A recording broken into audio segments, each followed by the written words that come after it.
Welcome to Inside Games Daily, the only gaming news show brave enough to report a story that sounds way more interesting than it actually is. Yeah, this news story is kind of more about what people really want to hear versus what they're actually hearing, but it all relates to an exchange at a recent Square Enix investor call. You know, it could be great news for fans of classically styled turn-based RPGs. They are experiencing resurgence at this moment, and I think a lot of people are waiting for the grandfather of them all, Square Enix, to acknowledge it or get with the program or something. Absolutely. Ex-user Yuz, identified as an investment media reporter by ex-user Itai Kimochi, claims to have asked the publisher's executives about the breakout success of Clair Obscur Expedition 33. He has also expressed their desire for both the Dragon Quest and Final Fantasy franchises to return to that classic command-based gameplay. Square's response, which is related back to us by Yuz in Japanese and put through machine translation, sounds initially encouraging. Even if it is a bit of business speak. According to Yuz, Square Enix management is, quote, aware of Expedition 33 and consider command-based RPGs to be Square Enix's origin and foundation. They value the command-based RPG genre and plan to continue delivering games in this style in the future. Okay, so that sounds like after Final Fantasy 16, which was the action one, right, with no turn-based, that they're going back to turn-based, and everyone's really excited, right? So some folks have leapt to assuming the next mainline Final Fantasy will return to the austerity of the turn-based RPG. But that's not really what was said, right, Lawrence?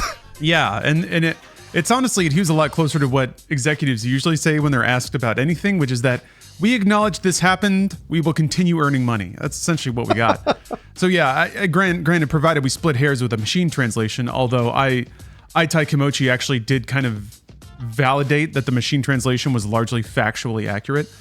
Square Enix brass said that they would continue delivering turn-based games. Okay. I don't know if that means they're going to go back to them after Final Fantasy. Who knows? Square Enix never really stopped publishing those games. They're just called Octopath Traveler and Bravely Default now. Yeah. They reserve the brands for, I guess, stuff they really want to put fire on. Not to mention the scads and scads of turn-based remakes they've been putting out recently. You got Dragon Quest 3 HD 2D, all the Final Fantasy Pixel remasters, and then two more upcoming remasters, the Final Fantasy Tactics one, and then Dragon Quest 1 and 2 HD 2D, all turn-based. That's right. Also, the obligatory Fantasian Neo Dimension shout out because Lawrence is a ride or die. Lawrence loves that video game. Never heard of it even. I don't really know what it is, but I'm sure it's great, according to Lawrence. Hey, it's got that classical styling. I mean, it's written by Hironobu Sakaguchi, the producer of the first 6 Final Fantasy games and 9, which is the one a lot of people hang their nostalgia on and are desperately hoping for a classically styled remake, etc. So surely Square Enix, can't continue ignoring the breakout success of a game that hews so close to the design aspects that originally made Final Fantasy a breakout franchise, right? That's, I think, the thing that everybody's expecting. They're expecting something out of this. Surely. Especially after Square themselves said Final Fantasy VII Rebirth and Final Fantasy XVI did not hit their sales expectations last September. And a lot of people complained at them and said it was because you turned it into an action RPG, not a turn-based RPG. Yeah, and certainly the runaway success of Expedition 33 implies that there actually is a market desire for that, despite what we can assume from Square, which is them just saying like, no, no one wants to buy it. So, as usual, here is what we always do on Inside Games. We want to get a little perspective on the actual business performance of what are considered recent turn-based RPG phenomenons. So let's take it to the boards. Let's see the numbers these games are putting up. Yeah, all right. Final Fantasy 16, released in 2023, has sold an estimated 3.5 million units as of 3 months ago, according to a Japanese securities analyst. Yeah, it's important to note that is an estimate. Square has not announced any sales figures and continues to not, so that's kind of interesting. But in comparison, Clair Obscur Expedition 33 announced last month that they've sold 3.3 million copies, and that was just over a month from release. So the performance is pretty astounding considering the timelines. Yeah, that game has gone viral. I mean, it really truly has, and everyone's buying it, and it's a big deal. So Final Fantasy 16, maybe not as much of a big deal as Expedition 33. Atlas' new IP, Metaphor ReFantazio, hit 2 million sales just 5 days ago. And according to a leak just this week, Yakuza Like a Dragon hit 2.86 million sales, while its sequel, Like a Dragon Infinite Wealth, is sitting at 1.6 million sold right now. Those numbers say a lot to me, which is essentially that, like, Square is not interested in games that only sell 3 million. I mean, they are, but they don't want to put Final Fantasy on a game that's only going to sell 3 million. Now that happened. Expedition 33 will continue to sell, and I think it already is. It was kind of fascinating to me that even now the sales figures are theoretically kind of close. And also Final Fantasy 16 is $70, whereas Expedition 33 is $50. Now from the consumer perspective, that might explain a bit about why it's gone viral. But from a business perspective, 3 million sales at 50 is not the same as 3 million sales at 70. So Square's looking at all that stuff, and I'm not saying they're making the right decision. For the love of God, not making that point at all, nor am I backing up or even validating their decision making about what they choose to publish. I'm just saying that, like, even though Expedition 33, it's got the swell right now, you know, it's the indie darling, supposedly made by a small team, although that gets disputed, the ultimate number of developers there. So it kind of found the sweet spot in terms of producing a cheap game that is selling like crazy, and it has a really huge margin, and now it's all just gravy on the back end. Of course, Square would love to be in that position, but it's not quite that simple. And also, if Square made that game, it probably would not be the kind of success they're looking for in the market. It might be a successful game, but I think they really want like monumental successes with their Final Fantasy franchise. So, excellent points all the way around, Lawrence. And I think Lawrence is looking at it from the Square Enix point of view. And I will try and look at it from the Expedition 33, I'm a huge fan point of view of the fact that this game is... Right now, there's virality surrounding the game. And what I mean by that is, not only does everybody think that it's an indie game made by a small team, again, debatable, whatever. It's $50. It was on Game Pass. I know that those sales don't count, but that helps to add to the players that are playing it and telling all their friends about it and being like, this game's amazing. There's some fantastic new mechanics in Expedition 33, like the timed parries and dodges and stuff like that. Those are all that's all great. The game has, I don't know, an original story. it's semi-original.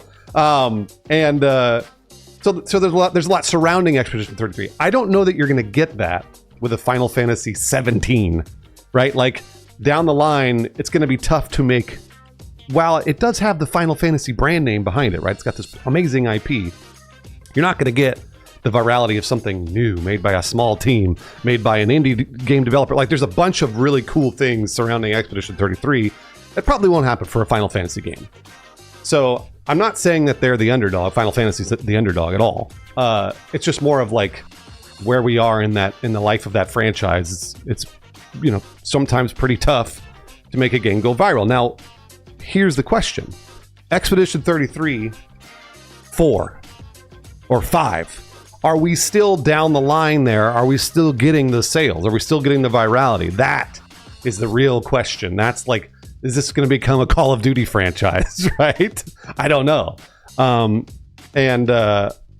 do hope that Square Enix learns some lessons and you know, decides to add a couple of new game mechanics into the next Final Fantasy, whether or not it's an action RPG or turn-based, whatever.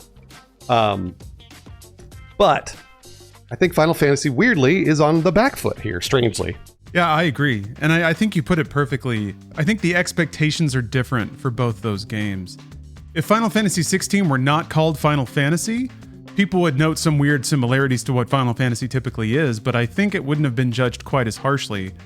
Similarly, if Expedition 33 were called Final Fantasy 17, I think a lot of people would have been underwhelmed. Which is not to say that the game is underwhelming. I think people just expect a certain wow factor, I think, out of an iterative sequel to a mega long-running franchise, which honestly is kind of like it's a catch-22 for long-running franchises at this point. How do you continue to wow people with diminishing returns in graphics and exponentially increasing development costs? It's something you can't really do, especially when people have associated that with your franchise. It's always being like tech forward and tech resplendent. So I'm of two minds on this. I think the ideal situation, I think what I would like to see as a game player is for Final Fantasy 17 to be an opulently produced, mega budget, quadruple A, turn-based JRPG, because that's exactly at the center of what I would like. But I don't think 3 million sales, even if Expedition or Baldur's Gate 3 or Metaphor, like, I don't think the market is saying that they're willing to buy it in the amount or even at the price point that Square would need to make a mega RPG like that. I don't think the market's really at a break even there.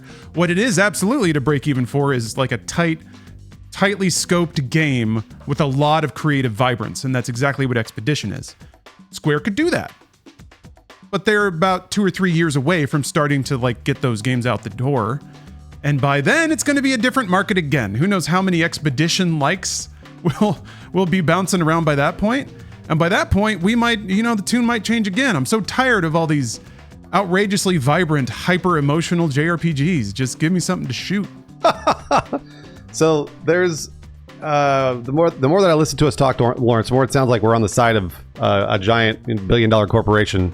And I don't want you to think that we are. We're trying to explain the success, the runaway success of Expedition 33 versus the moderate success of Final Fantasy 16. That's what we're trying to do.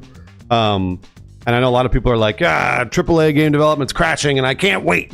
Like everyone's really excited for a bunch of people to lose their jobs and stop making big old video games and instead make a bunch of indies. Maybe that's where we're going. Maybe in 3 years time, we'll have 10 indies versus one Final Fantasy 17. Yeah, and if we're lucky, one of them will capture the attention of people and kind of be perceived as a validation of the business model, even though 9 indie developers just went out of business.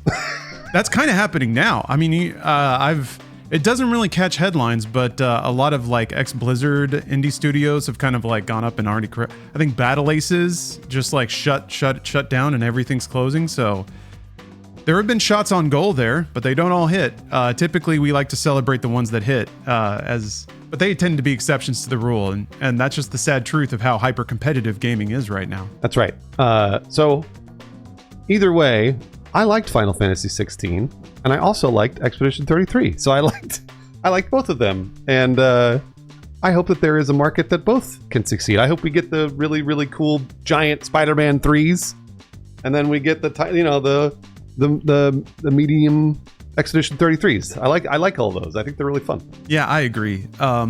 This is not a very popular viewpoint because it's not very incendiary, but I feel like the games market is very robust right now. There's a lot of choice, not only in what you play, but how you play it, what service you get it through, what hardware you play it on.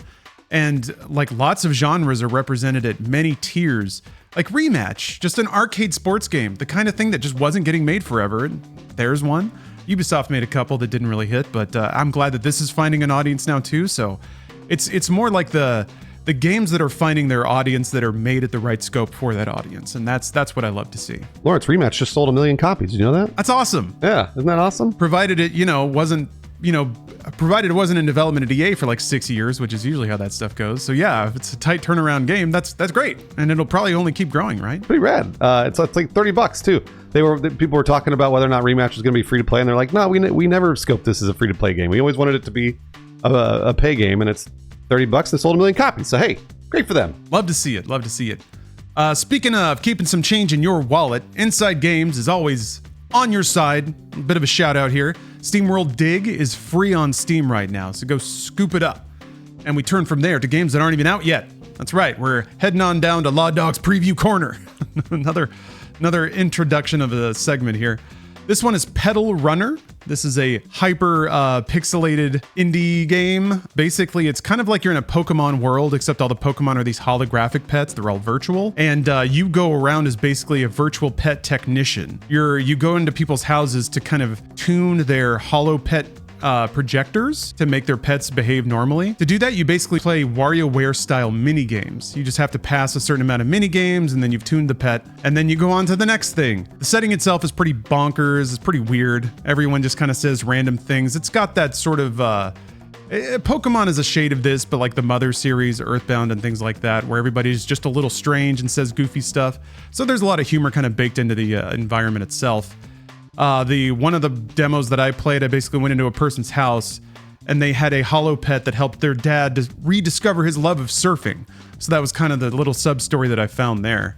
One of the things I liked about it, the pixel art style is pretty appealing for anyone that lived in the 80s or has some kind of throwback sensibility about them. I like the color scheme of the game. It's mostly dominated by pink and purple, and then there's typically like one accent color that kind of identifies where you are and helps everything stand out. But it does give it this sort of hazy, sort of vapor wavy neon look.